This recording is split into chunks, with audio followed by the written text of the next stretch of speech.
السلام عليكم ورحمة الله وبركاته. الحمد لله رب العالمين والصلاة والسلام على أشرف الأنبياء والمرسلين نبينا محمد وعلى آله وأصحابه أجمعين ومن تبعهم بإحسان إلى يوم الدين. أما بعد. সম্মানিত ভাইরা, মহান রব্বুল আলামিন আমাদেরকে অতীব দয়া করে বিভিন্ন সময় বিভিন্ন ইবাদতের সুযোগ করে দিয়েছেন। আরেকটা কথা মনে বিশেষ করে এই উম্মত পৃথিবীতে অন্য সকল নবীর উম্মতের পরে এসেছে, কিন্তু জান্নাতে সকল নবীর উম্মতের আগে যাবে।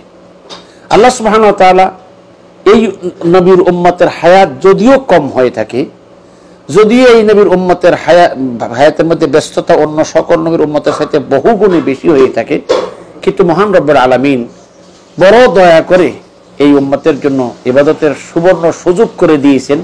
যে সুযোগগুলা যদি বান্দা আমল করতে সুযোগগুলা কাজে লাগাতে পারে, তাহলে সেই 500-700 বছর হায়াত পেয়ে সেই লোকেরা যা ইবাদত করছে তার চেয়ে বহু গুণ বেশি ইবাদত নিয়ে সে পরকালে আল্লাহর দরবারে উপস্থিত হতে পারবে। সেই জন্য ভাইয়ের আমার, এই সুযোগগুলোর একটা বড় সুযোগ হলো রমজান মাস। আর এই রোজা এটা একটা মহান ইবাদত, যে ইবাদতের মাধ্যমে বান্দা আল্লাহর নৈকট্য লাভ করবে এবং আল্লাহর একটা প্রিয় ইবাদত। ঈমান এবং নামাজের পরে শ্রেষ্ঠ ইবাদত বলতে রোজাকে বোঝানো হয়। আসুন আমি আজকে রোজার ফজিলত সম্পর্কে আপনাদের সামনে সংক্ষিপ্ত কিছু আলোচনা করব। অনেকগুলো ফজিলত আছে, কিন্তু এই সংক্ষিপ্ত ভাবে এত লম্বা কথা বলা যাবে না। আমি সংক্ষিপ্ত ভাবেই আপনাদের কাছে এই বিষয়গুলো মৌলিক কয়েকটা ফজিলত তুলে ধরতে চাচ্ছি। এক নম্বর হলো যে রোজা একটা উত্তম আমল, আল্লাহর কাছে একটা প্রিয় আমল। দলিল হযরত আবু উমামা আল-বাহিলি রাদিয়াল্লাহু তাআলা আনহু রাসূল সাল্লাল্লাহু আলাইহি ওয়াসাল্লামের কাছে এসে বলছে, ইয়া রাসূলুল্লাহ মুরনি বিআমরিন ইয়ানফা'নি আল্লাহু আও বিহি ক্বালা আলাইকা বিস-সাওম ফাইন্নাহু লা মিসলা লাহু। হযরত আবু উমামা আল-বাহিলি রাদিয়াল্লাহু তাআলা রাসূল সাল্লাল্লাহু আলাইহি ওয়াসাল্লামের নিকটে এসে বলে, ইয়া রাসূলুল্লাহ আপনি আমাকে এমন একটি নির্দেশ দেন যেটার দ্বারা আমাকে আল্লাহ লাভবান করবেন। রাসূল সাল্লাল্লাহু আলাইহি ওয়াসাল্লাম বলেছে, আলাইকা বিস-সাওম, তুমি তোমার উপরে রোজাকে অবধারিত করুন। তারপরে কারণ ফাইন্নাহু লা মিসলা লাহু, কারণ এই রোজার কোনো মিসাল নেই, উদাহরণ নেই। হাদিসটি ইমাম আহমদ ইবনে নাসাই রাহিমাহুল্লাহ বর্ণনা করেছেন, হাদিসটি সহিহ। তাহলে কি বোঝা গেল? এটা একটা শ্রেষ্ঠ আমল। এটা এমন ঈমান এবং নামাজের পরে রোজা শ্রেষ্ঠ আমল, আর এর দ্বারা এর কোনো তুলনা হয় না। অর্থাৎ নামাজের পরে গিয়ে রোজার কোনো অন্য কোনো ইবাদত রোজার সমকক্ষ বা সমতুল্য হতে পারে না। 2 নম্বর হলো যে এই রোজার কারণে মানুষের আত্মার পরিশুদ্ধি হয়। রোজা রাখার দ্বারা মানুষের আত্মার পরিশুদ্ধি হয়, হিংসা বিদ্বেষ মনের ভিতরে যে আদাওয়াতি দুশ্মনী যেগুলো থাকে এগুলা দূর হয়ে যায়। তার দলিল রাসূল সাল্লাল্লাহু আলাইহি ওয়াসাল্লাম বলেছেন, সাওমু শাহরিস সাবরি ওয়া সালাসাতি আইয়ামিন ফি কুল্লি শাহরিন ইয়াযহাবনা বিওয়াহরিস সাদর। হযরত রাসূলুল্লাহ সাল্লাল্লাহু আলাইহি ওয়াসাল্লাম ইরশাদ করেন যে এই যে রমজান মাসে সাওম সাবনের রমজান মাসের রোজা এবং প্রতি মাসে 3 দিন যে আমরা আইয়ামুল বীজ 13, 14, 15 তারিখের রোজা, এইগুলোর কারণে মানুষের অন্তরের মধ্যে যে দোষ আছে, অর্থাৎ অন্তরের মধ্যে হিংসা বিদ্বেষ বা অন্তরের মধ্যে যে নিষ্ঠুরতা নির্দয়তা যেগুলো, এগুলো দূর করে দেয়। তাহলে নিশ্চয়ই রোজা এমন একটি ইবাদত যে ইবাদতের দ্বারা বান্দার মনের সব কুটিলতা, সব নিষ্ঠুরতা এবং সব দূর হয়ে যায়। তাহলে এটা একটা বড় মহা লাভবান এবং আমল। তাছাড়া রোজা হলো সেই সকল আমলের মধ্য থেকে যে আমলের দ্বারা আল্লাহ সুবহানাহু ওয়া তাআলা বান্দার সমস্ত অতীতের সব গুনাহগুলা ক্ষমা করে দেন। যেমন হাদিসে আছে, হযরত হুযায়ফা ইবনুল ইয়ামান রাদিয়াল্লাহু তাআলা আনহু বর্ণিত, তিনি বলেন, কুন্না জুলুসান ইনদা উমর ইবনে খাত্তাব রাদিয়াল্লাহু তাআলা আনহু, আমরা ওমর ইবনে খাত্তাব রাদিয়াল্লাহু তাআলা আনহুর পাশে বসা ছিলাম, ওর কাছে বসা ছিলাম। ফাকালা আইয়ুকুম ইয়াহফাযু কওলা রাসূলিল্লাহি সাল্লাল্লাহু আলাইহি ওয়াসাল্লাম ফিল ফিতনাহ।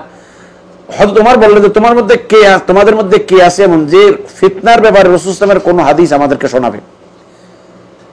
তখন হযরত হুযায়ফা ইবনে ইয়ামান রাদিয়াল্লাহু তাআলা বলতেছেন যে আমি শোনাবো। তখন তিনি বলছেন, তুমি তো খুব বাহাদুর, তুমি খুব বীর।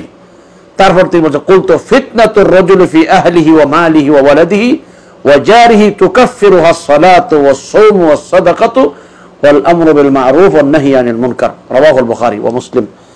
হাদিসটি বুখারী মুসলিম বর্ণনা হয়েছে যে মানুষ যে নিজের পরিবার পরিজন প্রতিবেশী নিয়ে যে বিভিন্ন পরীক্ষার সম্মুখীন হয়, তাদের ক্ষেত্রে কখনো জুলুম হয়ে যায়, কখনো তাদের মানে হকের মধ্যে ত্রুটি বিচ্ছিন্ন হয়, এই সবগুলা এই নামাজ রোজা সদকা খায়রাতের মাধ্যমে এগুলা আল্লাহ পাক মিটিয়ে দেন। তার মানে হলো যে রোজাও একটা ওই সকল আমলের ভিতরে যে আমলের দ্বারা আল্লাহ সুবহানাহু ওয়া তাআলা বান্দার পাপগুলা মোচন করেন।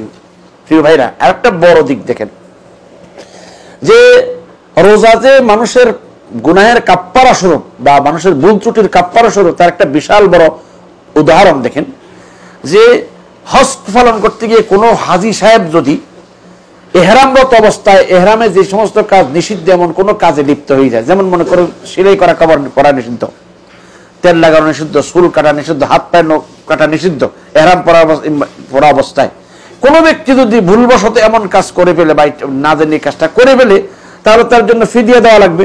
আর ফিদিয়ার ভিতরে যেমন হয় কেন বলতেছে ছয়জন মিসকিনকে খেতে দেওয়া, না মানে ফিদিয়া দেওয়া, অথবা রোজা রাখা, 3 দিন রোজা রাখা। একজন মানুষ ভুল করেছে, এখন তার এই ভুলের কাফফারাটা কি, এই ভুলের ক্ষতিপূরণ কি, বলছে কোনো দিক যদি সম্ভব না হয় তাহলে কি করবে, সে রোজা পালন করবে। তাহলে তো বোঝা গেল যে রোজাটা হলো মানুষের বান্দার গুনাহের কাফফারা বা বান্দার যে ভুল ত্রুটির কাফফারা স্বরূপ এগুলাকে মুছে দেয়।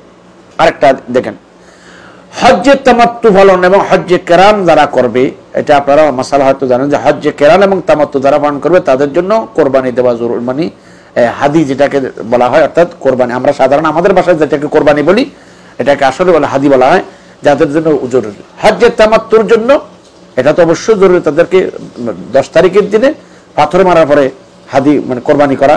তাছাড়া হজ্জে কেরানকারীর জন্য কোরবানি করা তাদের জন্য ওয়াজিব। এখন কোনো ব্যক্তি যদি কোনো কারণবশত তার কাছে সেখানে পয়সা না থাকে এবং সে কোরবানি করার তারপর কোরবানি ওয়াজিব, সেক্ষেত্রে আল্লাহ সুবহানাহু ওয়া তাআলা পক্ষ থেকে তার জন্য এই ক্ষতিপূরণ স্বরূপ কোরবানি দিতে না পারার ক্ষতিপূরণ স্বরূপ 10টা রোজা ফরজ করেছেন। কিভাবে? আল্লাহ পাক বলেছেন ফামান লাম ইয়াজিদ ফাসিয়ামু 3 আইয়ামিন ফিল হজ্জি ওয়া 7 ইযা রাজা'তুম তিলকা আশারাতুন কামিলাতুন। সূরা আল বাকারার 196 নম্বর আয়াতের মধ্যে আল্লাহ সুবহানাহু বলেছেন যে ব্যক্তি কোরবানি করার মতো কোরবানির জানোয়ার পাবে না, সে কি করবে, 3 দিন হজের মধ্যে রোজা রাখবে, আর ঘরে এসে 7 দিন, তাহলে টোটালি মোট 10 দিন হবে। এই 10 দিন রোজা দ্বারা ওই যে কোরবানি দিতে পারলো না, সেই কোরবানি দিতে না পারার যে ক্ষতিটা, এই ক্ষতির কাফফারা হয়ে যাবে। এমনিভাবে দেখুন, আল্লাহ না করে আল্লাহ আমাদের সমস্ত মুমিনদের হিফাজত করুন। কোন মুসলমান যদি কোনো মহিকে ভুলবশত, ইচ্ছাকৃত না ভুলবশত হত্যা করে, সেই হত্যার কাফফারা স্বরূপ যদি সে মানে খুনের বিনিময়ে দেওয়ার মতো ক্ষমতা না থাকে, তার জন্য বলা হয়েছে যে ফামান লাম ইয়াজিদ ফাসিয়ামু শাহরাইনি মুতাতাবিআইনি। যদি কেউ এই রকমের মানে কাউকে ভুলবশত হত্যা করে ফেলে এবং তার দিয়ত দেওয়ার মতো ক্ষমতা না থাকে, তাহলে সে লাগাতার কয় মাস 2 মাস রোজা পালন করবে। তাছাড়া আপনারা জানেন যে কাফফারা ইয়ামিন, অর্থাৎ কোনো ব্যক্তি যদি কসম করে, শরীয়তের বিধান যদি আল্লাহর নামে কসম করে, কোনো কারণবশত যদি কসমটা ভেঙে যায় বা ভেঙে ফেলতে বাধ্য হয়, তাহলে কসমের কাফফারা। এই কসমের কাফফারা কি? কসমের কাফফারা যে 10 জন মিসকিনকে একবেলা খেতে দেওয়া, আর তা না হয় 3 দিন রোজা পালন। অর্থাৎ কোনো ব্যক্তির 10 জন মিসকিনকে খাওয়ার মতো ক্ষমতা নাই, তাহলে কি করতে হবে? 3 দিন রোজা পালন করতে হবে। তাহলে এই যে এই রোজা পালনের দ্বারা বোঝা গেল যে বান্দার ভুল ত্রুটির মোচনকারী একটা আমল হইল রোজা। তাহলে আসুন এটা আমরা বোঝা। তাছাড়া 5 নম্বর হলো যে রোজার মাধ্যমে ধৈর্যের পূর্ণ মানে এটার বাস্তবায়ন হয়। দেখুন, ধৈর্যের 3 রকমের আছে। আসসাবরু আলা তাআতিল্লাহ, আসসাবরু আলা আন মাসিয়াতিল্লাহ, আসসাবরু আন মাসিয়াতিল্লাহ, আসসাবরু আলা কাদারিল্লাহ। অর্থাৎ কি, বান্দাদের ধৈর্য ধরবে, ধৈর্যটা 3 রকমের। একটা হলো যে আল্লাহর আনুগত্যের ক্ষেত্রে ধৈর্য ধরা, আর একটা হলো আল্লাহর নাফরমানির থেকে বাঁচার ক্ষেত্রে ধৈর্য ধারণ করা, আর আল্লাহর তকদিরে যে ফয়সালা আছে সেই ফয়সালা ধৈর্য ধারণ। দেখুন, রোজা পালনকারী এই যে ইবাদতের ক্ষেত্রে যে তার কষ্ট হচ্ছে, সেই কষ্ট সে সহজে মেনে নিচ্ছে আল্লাহর সন্তুষ্টির জন্য, তাহলে এটা আসসাবরু আলা তাআতিল্লাহ হলো, আল্লাহর ইবাদতের ধৈর্য হলো। এবং এই রোজা পালন করা অবস্থায় সে সকল প্রকার পাপাচার থেকে নিজেকে বাঁচানোর চেষ্টা করতেছে, সেই হিসাবে সে আসসাবরু আলা আন মাসিয়াতিল্লাহ, আসসাবরু আন মাসিয়াতিল্লাহ সেটাও হলো। আবার এই রোজা পালন করার ক্ষেত্রে যে তার ক্ষুধা পিপাসা বিভিন্ন কষ্ট যেটা তকদিরি ফয়সালা হচ্ছে, এতেও সে ধৈর্য ধারণ করতেছে, এইটা হলো আসসাবরু আলা কাদারিল্লাহ। অর্থাৎ 3টাই এই রোজার মধ্যে সেই পূর্ণ বাস্তবায়ন হয়। আর যারা পূর্ণ এই সবর, যারা ধৈর্য করবে, আল্লাহর পাক বলেছে ইন্নামা ইউওয়াফাস সাবিরুনা আজরাহুম বিগাইরি হিসাব। যারা ধৈর্য ধারণ করবে আল্লাহ তাদেরকে অগণিত প্রতিদান দান করবেন। 6 নম্বর হলো এই কেনা বলতেছে রোজা হলো মানুষের মন্দ থেকে বাঁচার ঢাল স্বরূপ, জাহান্নামের আগুন থেকে যেমন বাঁচার ঢাল হয়, অপরদিকে পাপাচার থেকে বাঁচার ঢাল স্বরূপ। যেহেতু রাসূলুল্লাহ সাল্লাল্লাহু আলাইহি ওয়াসাল্লাম বলেছেন আস-সিয়ামু জুন্নাতুন ফালা ইয়ারফুস ওয়ালা ইয়াজহাল ওয়া ইন ইমরুন কাতালাহু আও শাতামু ফালইয়াকুল ইন্নী সাইমুন। হাদিসটি ইমাম বুখারী রাহমাতুল্লাহ বর্ণনা করেছেন। রাসূল সাল্লাল্লাহু আলাইহি ওয়াসাল্লাম রোজা হলো ঢাল স্বরূপ, সুতরাং তোমরা কেউ রোজা অবস্থায় অশ্লীল কথাবার্তা, অশ্লীল কাজ করবে, অশ্লীল কথাবার্তা বলবে না এবং কারোর সাথে অজ্ঞতা করবে না, অর্থাৎ অজ্ঞ মতো কাজ করবে না। তোমাদেরকে কেউ যদি রোজা অবস্থায় যদি কেউ তোমাদের সাথে তোমাকে মন্দ বলে অথবা তোমার সাথে ঝগড়া করে, তুমি বলো আমি রোজাদার, তার মানে ঝগড়া করবে না। তাহলে বোঝা গেল যে রোজা হলো মন্দ থেকে বাঁচার ডাল স্বরূপ, রোজা হলো জাহান্নামের আগুন থেকে বাঁচার ডাল স্বরূপ।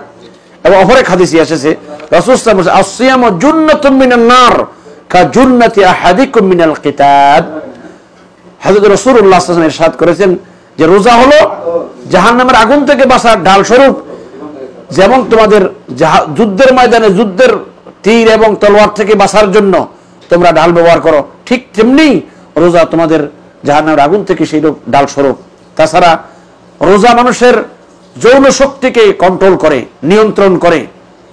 কেননা হাদিসে আছে, হযরত আব্দুল্লাহ ইবনে মাসউদ রাদিয়াল্লাহু আনহু বর্ণিত, তিনি বলেন রাসূলুল্লাহ সাল্লাল্লাহু আলাইহি ওয়াসাল্লাম ইরশাদ করেন ইয়া মা'শারাশ শাবাব মান ইসতাতা'a মিনকুমুল বা'ata ফালইয়াতাযাওয়াজ ফাইন্নাহু আগাযযু লিল বাসর ওয়া আহসানু লিল ফারজ ওয়া মান লাম ইস্তাতি' ফাআলাইহি বিস-সাওম ফাইন্নাহু লাহু ওয়িজা।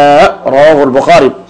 হযরত রাসূলুল্লাহ সাল্লাল্লাহু আলাইহি ওয়াসাল্লাম ইরশাদ করেন, হে যুবকেরা, হে যুব সম্প্রদায়, তোমাদের মধ্যে যারা বিবাহ করার সামর্থ্য রাখো তোমরা বিবাহ করো, কেননা এর দ্বারা তোমাদের চক্ষু নিম্নগামী হবে, লজ্জাস্থানের হেফাজত হবে।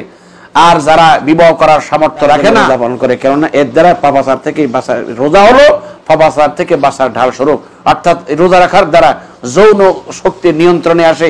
এই জন্য রোজা একটা বড় ফজিলতপূর্ণ কাজ। তাছাড়া ৮ নম্বর হলো রোজা এটা একটা বড় সম্মানিত ইবাদত বলেই রোজাদারের বিনিময়ে আল্লাহ নিজ হাতে দেওয়ার প্রতিশ্রুতি। আল্লাহ রাসূল বলেছেন কুল্লু আমাল ইবনে আদম লাহু ইল্লা সাওম ফাইন্নাহু লি ওয়া আনা আজিজি বি। বনি আদমের সকল আমল তার জন্য, আর রোজা হলো আমার জন্য। তার মানে হলো যেহেতু অন্য সকল ইবাদতের কাছে এই কথা কেন বলা হয়নি, কারণ অন্য সকল ইবাদতের ভিতরে রিয়া বা লোক দেখানো ভাবের সম্ভাবনা থাকতে পারে, কিন্তু রোজা এমন একটি ইবাদত যে ইবাদতের মধ্যে কোনো লোক দেখানো ভাব থাকার সম্ভাবনা থাকে না। তাই আল্লাহ সুবহানাহু ওয়া তাআলা রোজাদারকে নিজ হাতে প্রতিদান দিবেন। প্রিয় ভাইরা, আসুন তো দেখি আমরা যদি আমাদের দেশের সরকার যদি আমাদেরকে, রাষ্ট্রপ্রধান যদি আমাদেরকে কাউকে কোনো প্রতিদান দিবে এবং রাষ্ট্রপ্রধানের হাত থেকে যদি প্রতিদান নেওয়ার এরকম সংবাদ আমরা শুনি, তাহলে আমাদের মনে কত খুশি হবে। আর এই রোজা দ্বারা রাখবে, রোজা পালনকারীর প্রতিদান মহান রব্বুল আলামিন নিজ হাতে দিবেন। তাই রোজাদারদের জন্য এটা বিশাল বড় সুসংবাদ। সর্বশেষ এই রোজা যে ফজিলতটি বলবো, ৯ নম্বর হলো যে রোজা কাল কিয়ামতে রোজা পালনকারীর জন্য সুপারিশ করবেন। কেন রাসূল সাল্লাল্লাহু আলাইহি ওয়াসাল্লাম আস-সিয়ামু ওয়াল কুরআনু ইয়াশফাআন লিল আবদি ইয়াওমাল কিয়ামাহ। রোজা এবং কোরআন কিয়ামতের দিন বান্দার জন্য আল্লাহর দরবারে সুপারিশ করবেন। সুতরাং প্রিয় ভাইরা, আসুন এই মহামূল্যবান ইবাদতের এই পূর্ণ সিজন আমাদের কাছে খুব ঘনিয়ে এসেছে। আমরা প্রত্যেকে চেষ্টা করি, আল্লাহর কাছে প্রার্থনা করি, নির্জনে দোয়া করতে থাকি, আল্লাহ যেন এই ফজিলতপূর্ণ কাজটি আল্লাহর পছন্দ মোতাবেক, আল্লাহর সন্তুষ্টি মোতাবেক পুরা মাসের শুরু থেকে শেষ পর্যন্ত পূর্ণ মাস পালন করার তৌফিক দান করেন। এই বলে আজকের এই সংক্ষিপ্ত বক্তব্য শেষ করলাম। ওয়া আখিরু দাওয়ানা আলহামদুলিল্লাহি রাব্বিল আলামিন। আসসালামু আলাইকুম ওয়া রাহমাতুল্লাহি ওয়া বারাকাতুহু।